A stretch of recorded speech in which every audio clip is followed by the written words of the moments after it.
This is today's business leaders. Actionable advice from real-world professionals. And now here's your host, Gabe Arnold.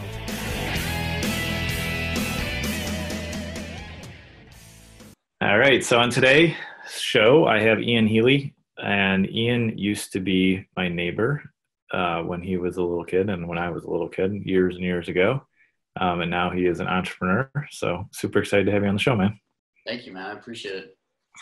Very cool. So when did you first realize you were an entrepreneur? Let's see. There are probably a few different times.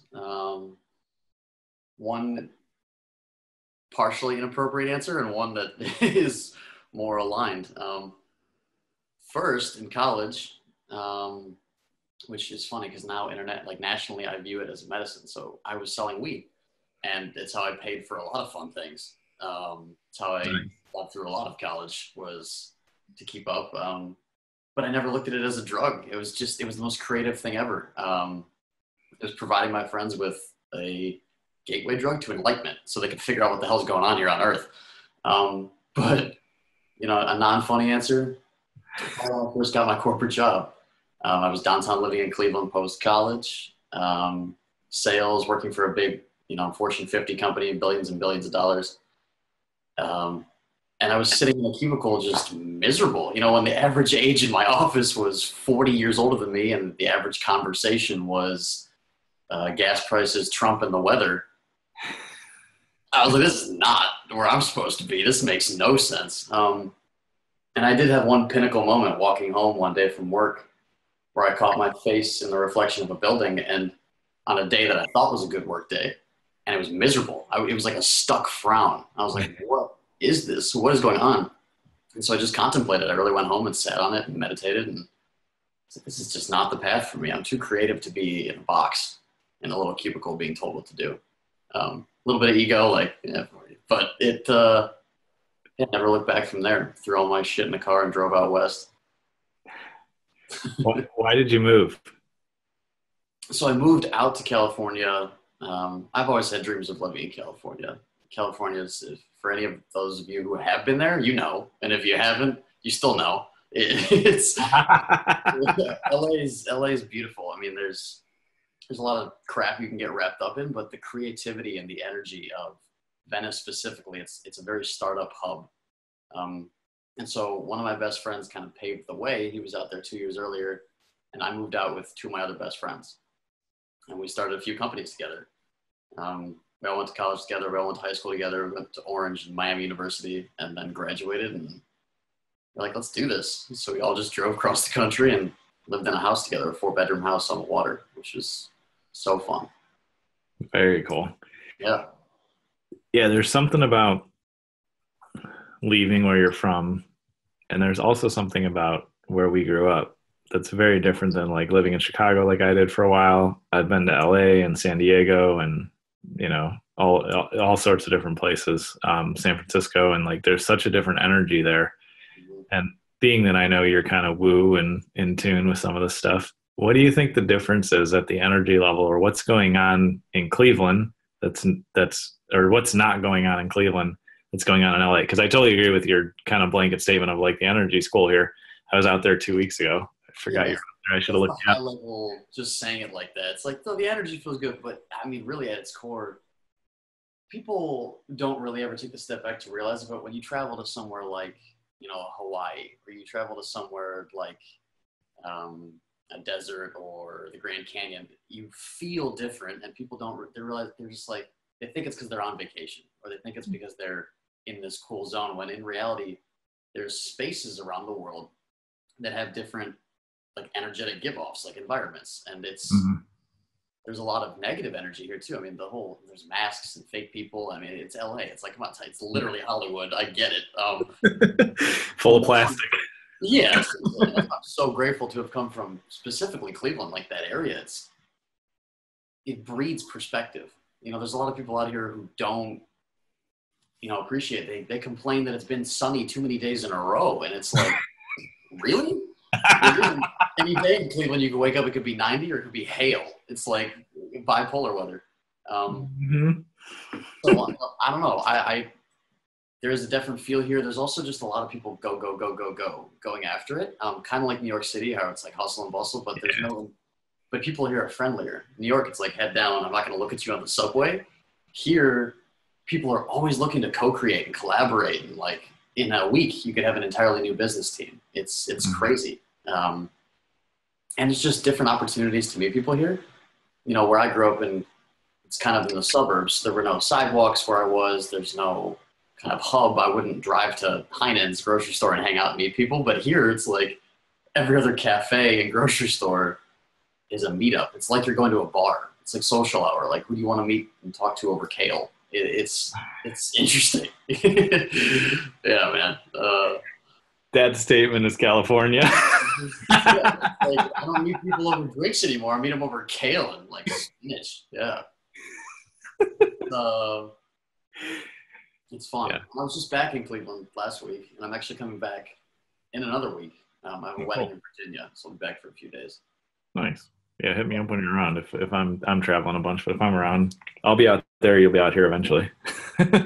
It's fun, and I'll never forget where I came from because like I said, it breeds perspective. I learned so much. Yeah, I would say somebody said something to me yesterday. It was pretty interesting. He's like, oh yeah, us Northerners. He's like, we're more cynical, or something along those lines. Which I understand what they were saying, but I think it's more about like resiliency. And I've actually studied culturally around the country, the different cultures that we have. So like growing up, you know, where we did it kind of in, you know, are we in the, I don't know, Northwest or not Northwest, like Northeast and like the Rust Belt and in the Midwest. I don't know where Cleveland falls in that whole mix, but growing up in the North like that, it's just a totally different tone or structure than growing up in the South. And like you said, something really interesting, which I totally agree with. And I love New York and I have friends there and always have a blast there. But New York is like, they're a little bit more assholes, and like not in a mean way, but they're just kind of assholes.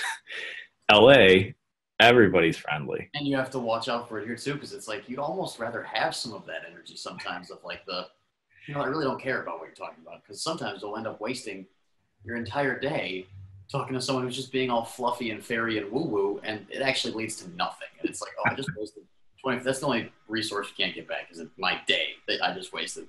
Yeah, no kidding. But yeah, it's interesting.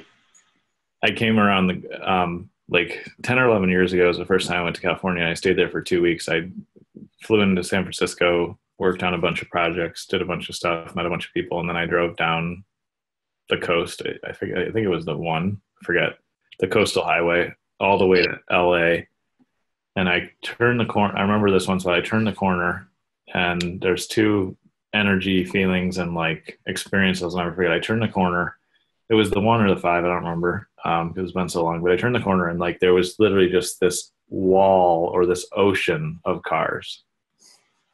And everybody was chill, and they're like, we'll get there whenever we get there. And like, I was in traffic for then like an hour and a half to go like 3 miles or something to Santa Monica Beach. Mm-hmm. And then when I got to Santa Monica Beach, I got out and I'm like, well, I had to meet somebody else somewhere. And I'm like, well, I'll just hang out here for like half an hour. I hung out, and like literally every person that walked by, every person jogging, everything, there was like this radiating wave of energy from all those people that they were totally certain that they were going to be, you know, the next Hollywood star, you know, like the next Tom Hanks, or, you know, I'm horrible at people.com people, but, and the wild thing, and the wild thing is it's not fake. It's like everyone actually, you know, they legit believe that. They legitimately believe it to their core, which is why it keeps happening over here. But it's like, there is the biggest discord is there's a lot of people that believe that and talk the talk. People are really, really good at talking out here. A lot of people aren't doing the work. And that's the difference. And that's what you learn from Cleveland or like in New York or the hustle side. LeBron James famously saying, everything's earned, not given. It's a fact. It's like, and you know, because here it's really easy to slip into getting really dreamy. Yeah. And not thinking of, you know, how am I going to make money this month? But no. In 10 years, I'm going to be worth $100 million. It's fine. I can just sit here meditating all day doing nothing.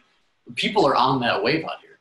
So the balance of the dreamy, you know, I believe I'm going to be the next Hollywood Fortune 100 entrepreneur that's beautiful, but then you have to actually do the work. That's actually where my work comes in, which is beautiful. It's awesome. So Yeah. So how do you balance that? Because obviously without mindset, you'll never get anywhere. But with all mindset, that's total bullshit too. right, exactly. So what's the balance? Like, how do you get there? And well, it's funny. I've never said it like this, but it's keeping a piece of Cleveland while living in LA. It's keeping my feet rooted and understanding that things take work. Work doesn't have to be hard, and work doesn't have to suck and take forever. And like, you don't have to scrub the toilets, like 1950s mentality, like all this nonsense. No, work is play if you're doing what you love, if it's your purpose. I like to say, I spell work Play. Maybe I'm dyslexic. I don't know if you guys. No, I say that all the time, but it's like work is play, play is work for me. And that's because I've tapped into what I'm supposed to be doing here. A lot of people are making a ton of money and they're miserable. A lot of people are dirt poor and they're so happy. And when you look at that, what's going on there, it's like because they're following something that they believe in. Because I was making really good money in sales for a Fortune 50 company. And I was like, this is what I wanted, right? And I was like, wait, no, because this sucks and my heart hurts. Yeah. But the balance is, like I said, keeping your feet on the ground while your head's still in the clouds. If your head is on the ground, then you think things are hard, you're complaining all the time, you're bitching, you're not reveling in the beauty that is your consistent progress. But if your head's in the clouds and you're dreaming while your feet are rooted, meaning keeping a good routine, having accountability partners and buddies around you,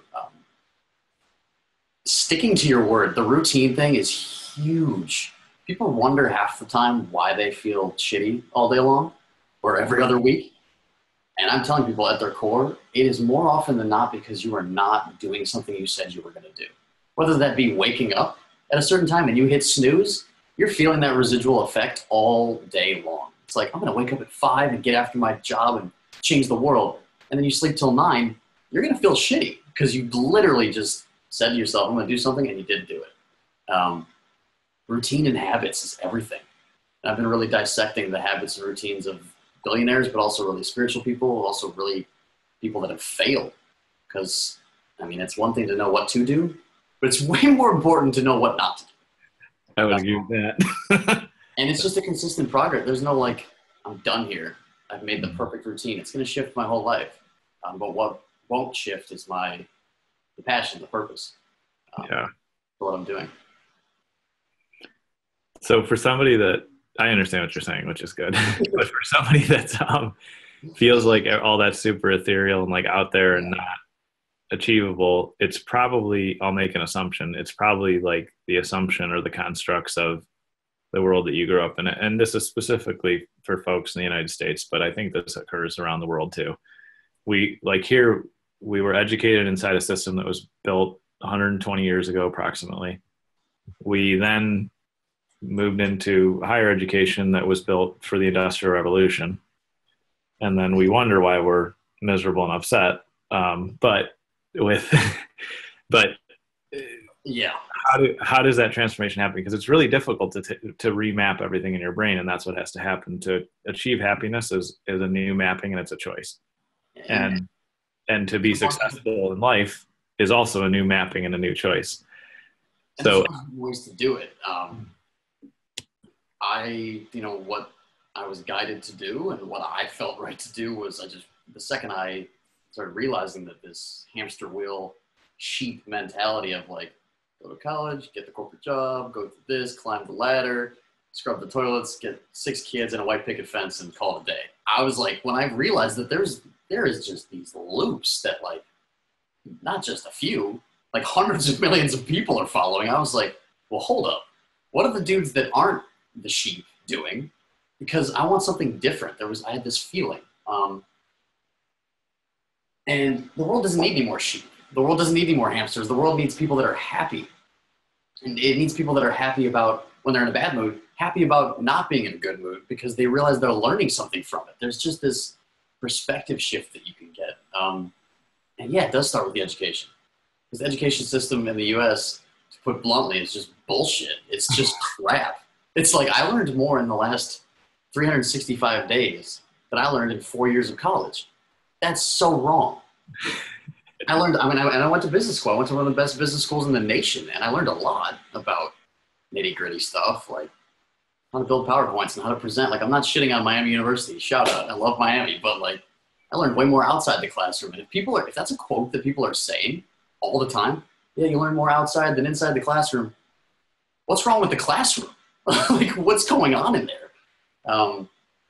So that kind of has become my mission. I mean, my friends and I have been talking about that since high school. Like, we got to reshape education because this is just crap. We're sitting there like doodling and like having like girls in high school like draw fake tattoos all over my arms, and I'm still getting 100% and straight A's. There's something wrong there. It's like, it's that easy, and I'm not learning anything applicable to help other human beings. Yeah, it's these feed loops of like, it's like feed farms. I think of businesses as feed farms. It's the same. We're no different than cattle. It's like the social media companies, even the big companies, the cool ones like the Googles and all these things. It's like you're just another herd on the farm, listening to someone else going about. It's like what makes you light up? And so yeah, that's kind of what my business has turned into. There's a few businesses I have, but that's what sparked this new entrepreneurial journey of the last 8 months or so, that's really blown up, is this concept of coaching and mentoring. I don't like looking at it like that. I really, because it's just such a, I don't know how it is in Cleveland, but over here, it's just the most overused, abused word now. It's like, I'm a mentor, I'm a coach. Yeah, so is everyone else and their mom. I like to think of myself as an artist, and I'm helping other artists design their dream lives and paint their dream lives. Or I'm a painter and I'm helping people paint their lives. Because to say I know more than them is idiotic. I think one of my favorite quotes is, the more I know I know nothing.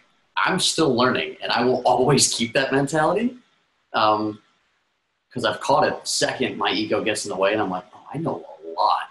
Those are the worst weeks of my life. I don't learn anything new and everything just starts to suffer, and it's a different mentality. So yeah, I just went on a little tangent there, but yeah, it's perfect. Education, man. That's a button for me, because I have this long-term vision with a buddy of really totally upending that and recreating that.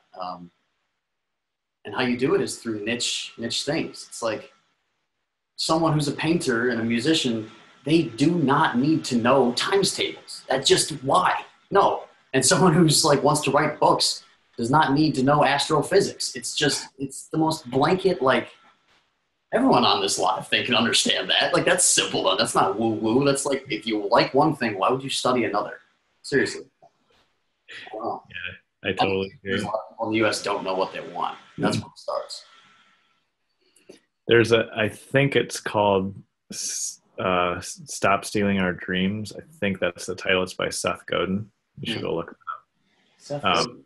That's funny, because I have this book that I haven't read yet, but a buddy just gave to me. Tribes. I don't think I've read that one, but I've read a lot of his books. His stuff is awesome. So it's this long essay somewhere on my wall way back. Yeah, I posted it. But anyway, it's called Stop Stealing Our Dreams or something. But if you look up Seth Godin education essay or something, you'll find it.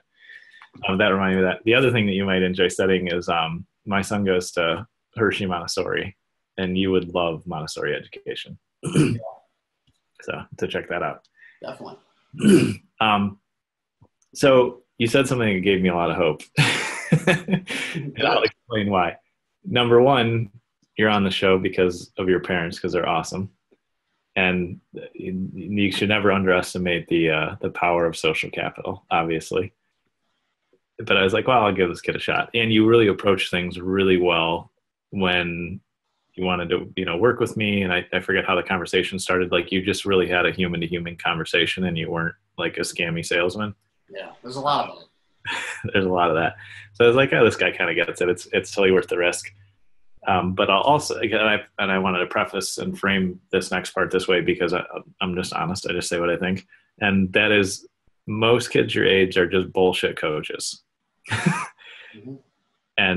But you said something really interesting. You said, I don't know it all, and I'm just learning, and I'm helping people design their lives. And so the reason I'm asking this is because I'm hoping or assuming you'll have the answer, but I've seen way too many people get absolutely fucked by coaches that they hired, who are not coaches. They're not good people.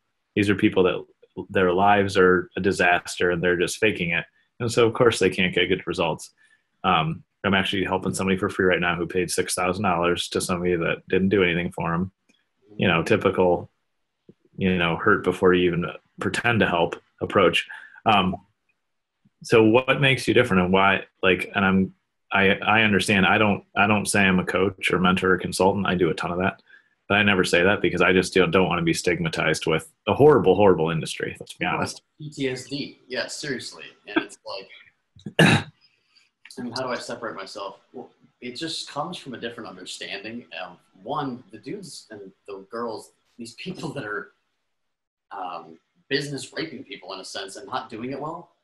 The sad part is most of them aren't even doing it intentionally. They're not like, I'm just gonna make a bunch of money. No. I don't think they are. I don't think they're bad humans at heart, but they are doing the wrong thing. Yeah, some of them are, and the ones that aren't, that's even scarier, is that they're not even aware.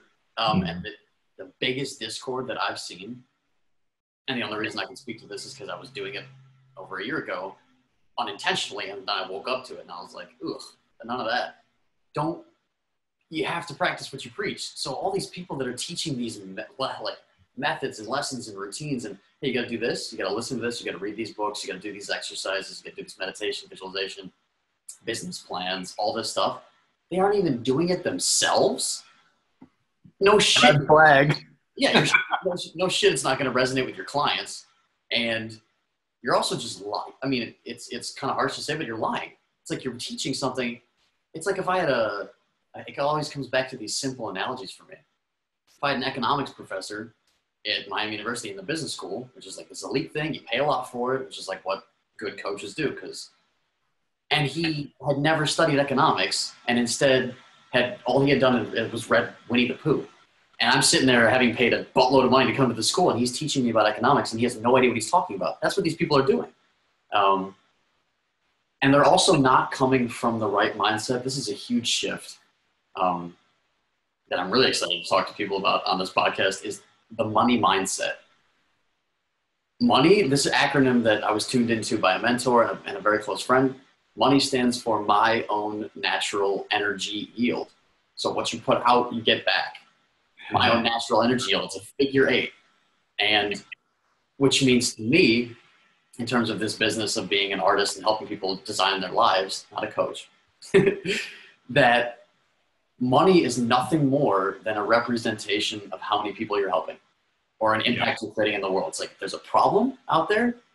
Here's the solution. And the distance between is how much money is. It's like, when I made that shift, not only did I make a buttload more money and get a ton more clients, their results were better. I felt fulfilled. It wasn't about being salesy and making money. It's, hey, the only reason money is even remotely involved in this equation is so that you, client, are energetically bought in and you'll listen. Right. It's the only reason we even felt remotely obligated to go to our classes in college is because our parents or ourselves spent 30, 40, 50 grand a year. It's like, if there was no money involved, it would be debauchery. It would be straight up debauchery. And I've done the free coaching. I did it for a while. I realized actually in reality, I was doing it my entire life with best friends and family. Like I've just been giving people advice and I don't even know how. And I tapped back into the point of just staying curious like a child.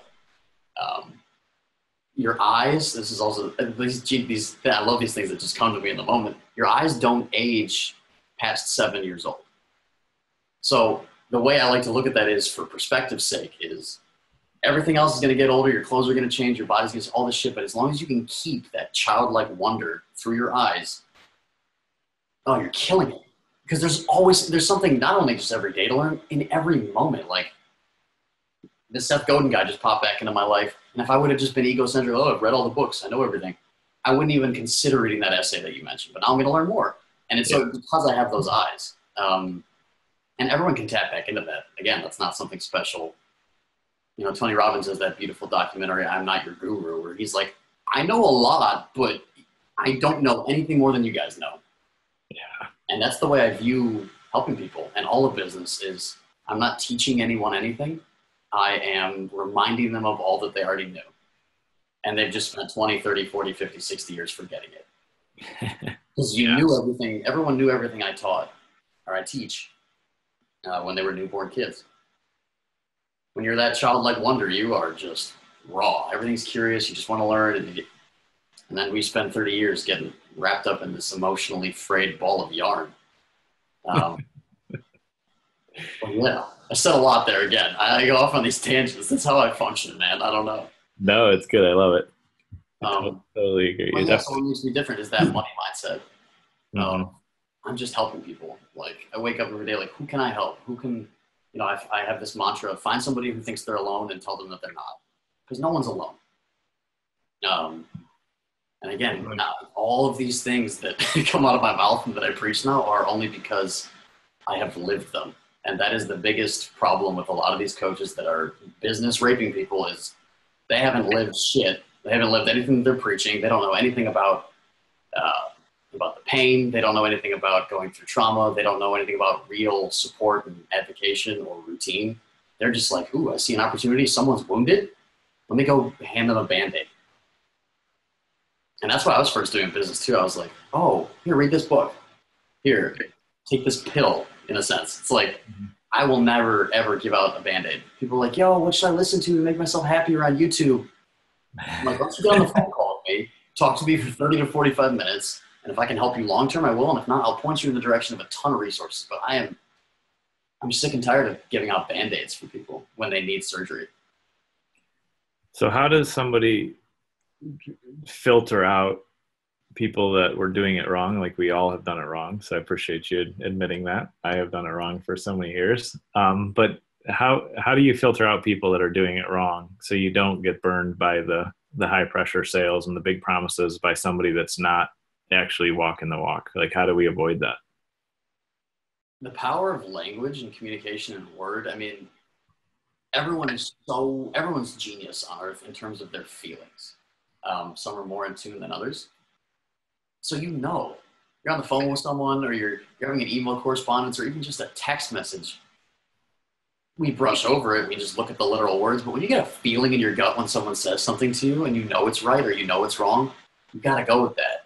I would never say, just trust me, because I could be saying all the right things on the phone, but it might not be right for you in your moment of life because of the other thing you're about to go on. It's like, yes, I could help you, but you're about to go into divorce proceedings and travel to Africa and all this shit. And it's like, well, this guy sounds good on the phone, but in my gut, I know I shouldn't do this coaching program.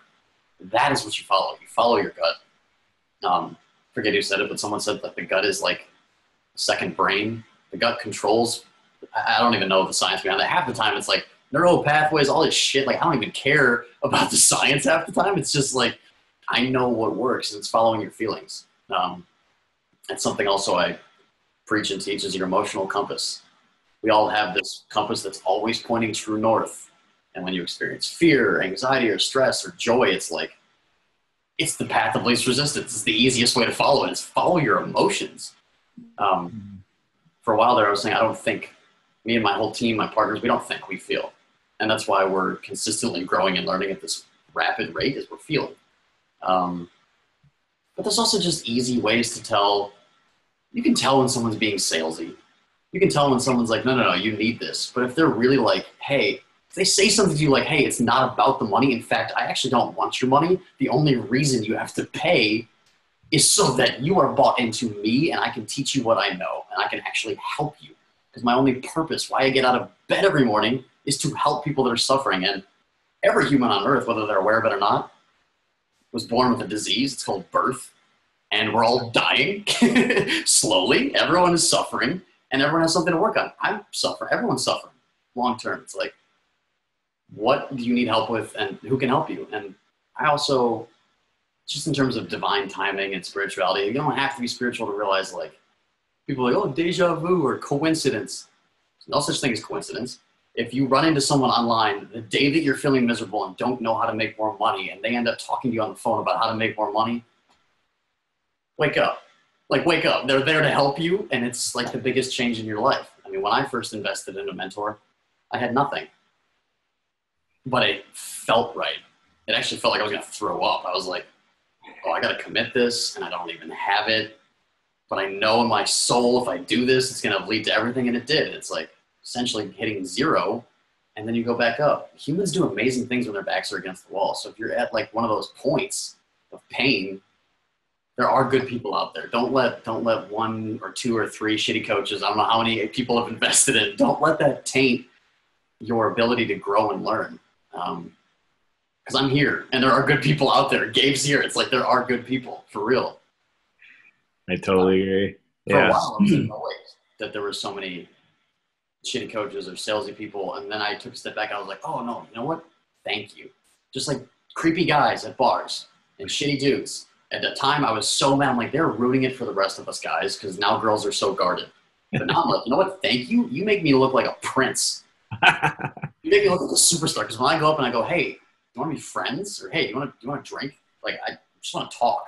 They're like, holy crap, there's still dudes out there that are this kind. Yeah. So shout out to all the shitty dudes out there and shitty businessmen because you make me look like a god. So thank you. Thank you. I love it. So I think it makes sense. And like, obviously you should totally trust your gut and you'll develop intuition and you'll head down. Yeah. It's just muscle memory, which is something I'm working a ton on this year, is just like really developing intuition at a higher level. And you also said like, you've had everybody's had bad experiences. They've had bad coaches, bad relationships, bad business partners, worked with bad businesses. You and I know that 80% of those bad experiences are brought on ourselves because we attract it. Oh, all of it, 100% of it. But well, I don't know about 100%, but a lot of it. But either way, we agree that is attracted to you. Mm-hmm. However, that sounds like total woo-woo bullshit when you hear it for the first time. Just like people are not in tune with their emotions and feelings and their gut anymore. So how do we start taking steps in the right direction so we're not attracting the wrong things, and so that we're not just thinking logically with our intellect only, which is a dangerous thing to do, obviously. If somebody's open to the concept that what we're talking about is real, which if I would have heard this 3 or 4 years ago, I would have said you're full of shit. How do we start that journey? Because I don't expect somebody to go from no feelings, no emotion, no intuition, none of that stuff to you can't flip a switch and turn it on. Otherwise, we'd all be in a permanent heaven, right? Oh, the whole world. If everything just happened at once like that, I don't know what. Yeah, we would implode upon ourselves from the new level of energy that existed. But how do we start to take that journey? Stop attracting all the shit that we've attracted so far into our lives, because that happens to people. It happened to me. What's the progression of getting there? Because you and I are on the other side of it in a lot of senses, and we'll continue to grow and learn, and we're just scratching the surface, obviously. The fun part, right? Exactly. But comparatively, we're a few steps farther down the road than a lot of people that probably know. Right now, it resonates with them. They hear it wherever their head, heart, feet, wherever they feel it. How do we go from that, like, oh, this might be something, to doing some of the work to where they'd be in a place where working with somebody like you is good, or whatever their thing is. It doesn't matter who they work with, right? But from their compass, right? I mean, to begin that, you really have to. There's a bunch of different little ways to do, but at its core, it's sitting with yourself. And the way that really tapped me into it in the first place was yoga. Like some hot chick back in Cleveland was like, "Hey, you and your friends come to a yoga class." It's like whatever gets you in the door. It's like the yoga pants and the girls are what got me in the door. And then once I got there, spending 75 minutes on my mat thinking I'm going to die because it's 120 degrees and there's some lady walking around going, "Imagine the fairies and the dust and the unicorns." It's like what got me in the door was yoga pants and girls. And then on my mat, I was like, what happened here? It was just an hour alone with my thoughts. And I don't think I had done that in Christ, I don't know, 12 years, 13, 14 years because I know why. I mean, I know exactly why my subconsciously did it. It was to shell myself and protect myself from all this trauma and this pain and all this shit that I went through as a kid. Because I was fearful that if I let that all out, I would die or something. It wasn't okay. I listened to this, I don't even know who said this the other day. It's different for guys and girls, but men in this country specifically are taught and conditioned to think it's not okay to feel. And it's not, you gotta be tough and you can't cry and you can't Can't talk about your feelings. And that is just the most limiting, like roadblock, obstacle type situation. It's like, that is not okay to bottle all that up. And you're going to deal with it eventually. And it could be on your deathbed when you're like, damn it. Or it could be when you're 20. So yoga specifically, I'd say if you're not doing yoga, go try it. Because it took me one class to really tap into this mind, body, soul connection. And it doesn't have to be all woo-woo and bullshit for you. It's just like at its core, you're alone with your thoughts. So you're alone with yourself and you're sweating and releasing toxins. Meditation specifically, if you aren't meditating and you think it's a job, that is the first problem.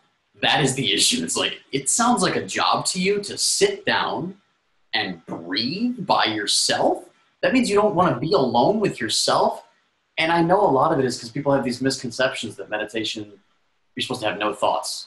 You're supposed to be in this place of complete zen, looking at a Ganesh Buddha elephant. Like, no. 9 times out of 10 when I'm meditating, there's a lot of thoughts. It's just the process of realizing that they come and they go. And they come and they go. And eventually, through practice, just like anything, you don't walk into the gym and lift 1,000 pounds with one hand right away. You pick up 10, then 20, then 30. And people don't realize that your brain, your thoughts, your mindset is a muscle too. And you just show up for 30 seconds, sit down in front of the mirror. Show up for a minute, then eventually 2 minutes. Then some days you meditate for 6 hours. And then you realize, hey, that's too far down the whippy woo-woo train. Like, come back. You don't need to do that. It's like you end up flexing this muscle over and over again so that in these situations of finding a lover, making a business decision, anything, you are just coming from this place of calm and you don't have 700 ideas pop into your head. You have 3, and then the 2 fade away and you're like, oh, this is the one. Yeah, no. And that's what mindfulness and meditation can really do for you, is it allows you to see life clearer. It's like taking your glasses off and unfogging the lens when people don't even realize they're fogged to begin with.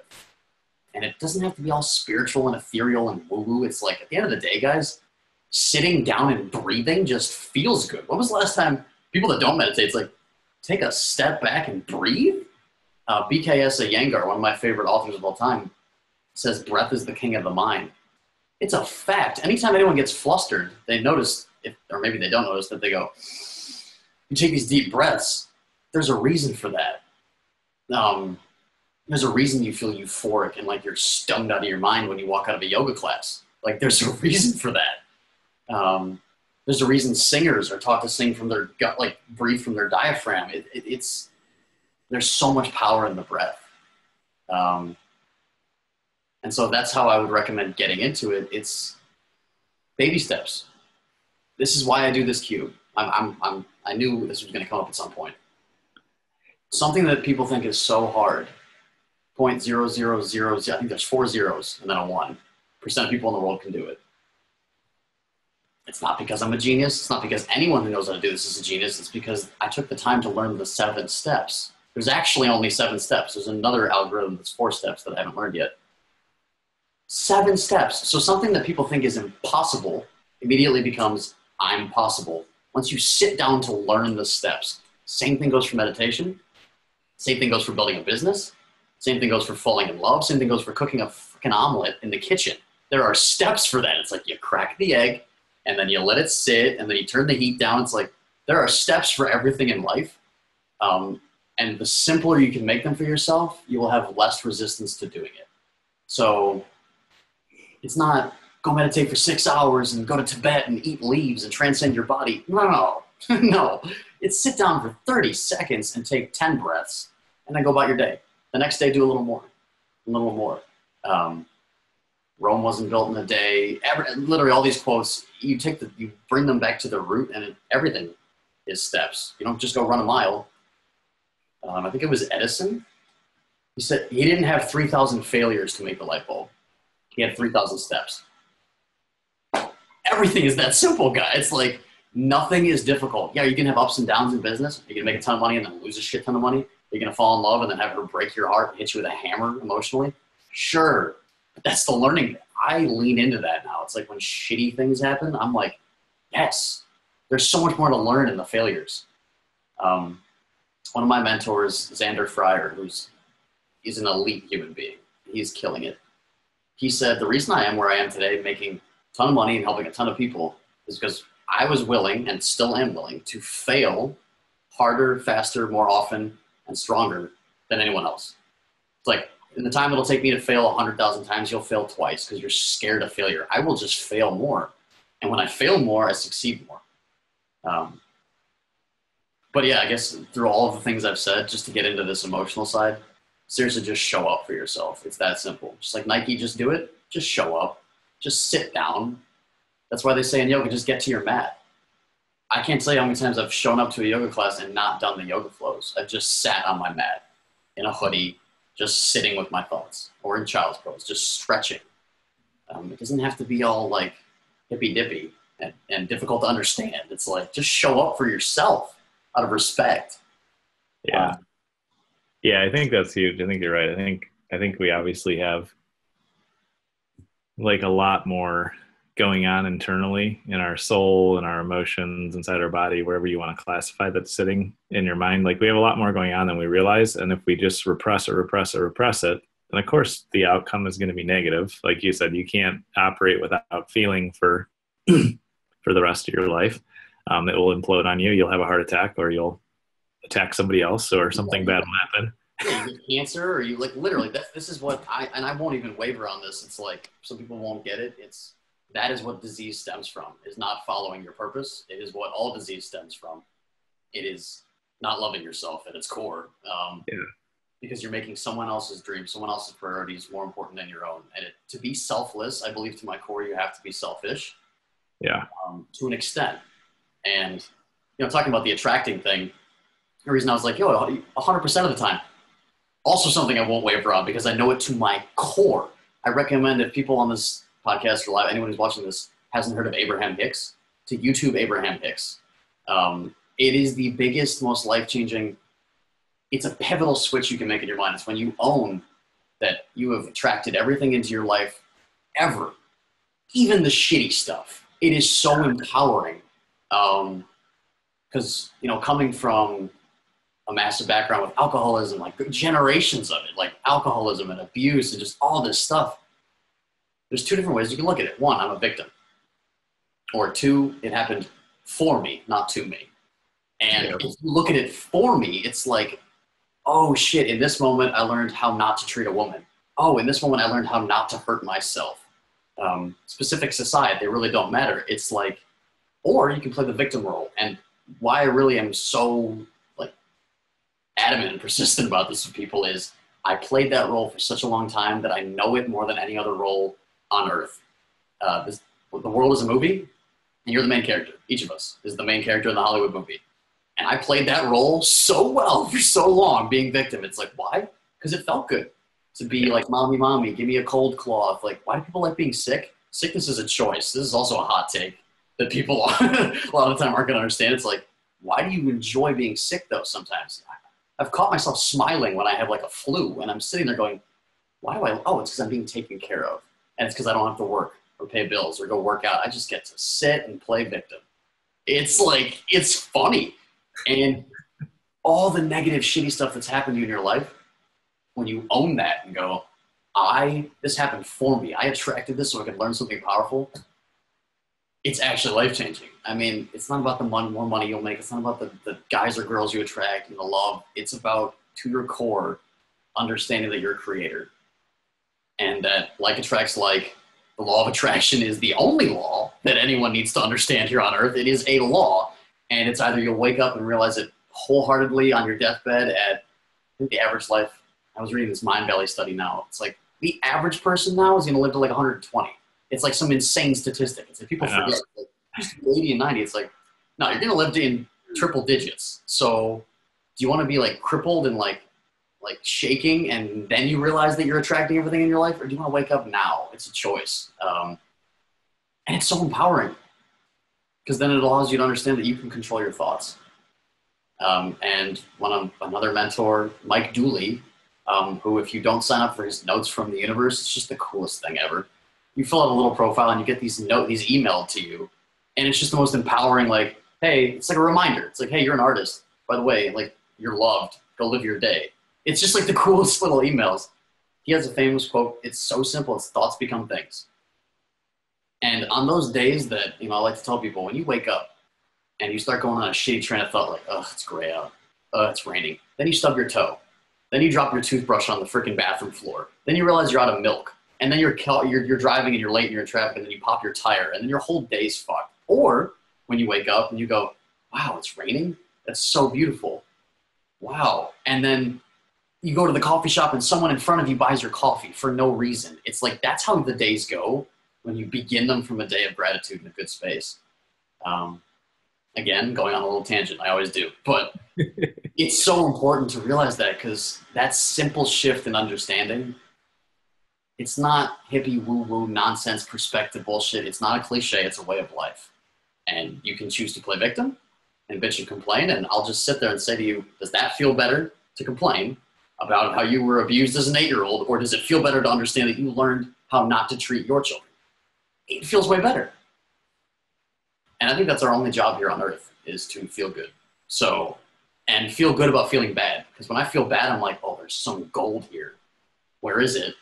Like sometimes it takes longer to see it.